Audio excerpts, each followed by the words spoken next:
Welcome back, everyone. So in this video, I just want to talk a little bit about traditional bodybuilding type training. Right? Most content you see online is probably bodybuilding type content, right? It's talking about how to maximize or optimize your exercises, your lifting for maximum hypertrophy or muscle growth. And that's awesome. That's great. Right? Having lean body mass is going to be better for your health. It's going to drop all-cause mortality. Right? There are a lot of benefits to having more muscle mass. But bodybuilding, while great, isn't the be-all, end-all. Right? Because your goals aren't going to necessarily align with a lot of these bodybuilders' goals. They want to get as big and jacked as possible, as shredded as possible. Maybe they compete, maybe they don't. And maybe those are your goals. But maybe they're not. And for a lot of people, I don't think a lot of people want to get huge and massive. Right? Not all of us want to look like prime Arnold Schwarzenegger or whatever. And honestly, it's pretty hard. It's a grind to be always progressive overloading, pushing that hard all the time. Just a little correction to something I said in this video. When I was talking about bodybuilding and being too hyper optimized for one thing, I mentioned progressive overload.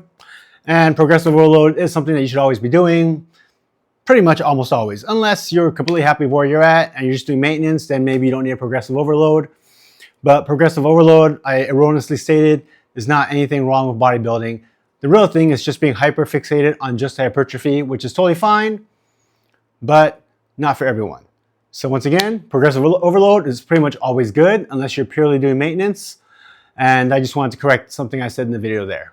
A lot of bodybuilders, or if you're training in that type of style, a lot of them have lots of little aches and pains, right? You got some, they look good when they're standing, but when they walk, you can tell there's some stiffness, there's pain here and there. You basically always have some kind of aches and pains because they're always pushing so hard. And last year I got maybe a little bit into that. I was pushing a little bit hard, trying to get a lot of stretch, this and that. And I noticed I was stiff. I had lots of aches. My shoulders noticeably, I've talked about before, had some issues. I still have a little bit of shoulder issues on my right side here. And I thought, what's the point of building muscle if I'm not moving well or feeling good? Especially because I'm a normal person. I just want to have a good quality of life. I want to age well and be able to enjoy my life, right? I'm also trying to work on my finances. So hopefully in the future, I'll be in a good position. And if I don't have my health, then what's the point? So that's more of my focus. And I think that's probably more of the focus of a lot of people. So I see a lot of content online. And a lot of times I get content from people who aren't so big, aren't so shredded, aren't that buff, doing things that you might look at and dismiss because they're not this archetypical, like super buff, strong, what we think of as a healthy, fit person. But as I watch these videos, some of these movements they're doing, I thought, hey, let me try this. And I realized a lot of these movements that you look at, you think they're simple, I can't do, right? Because I don't have the rotational flexibility or the stability or the balance.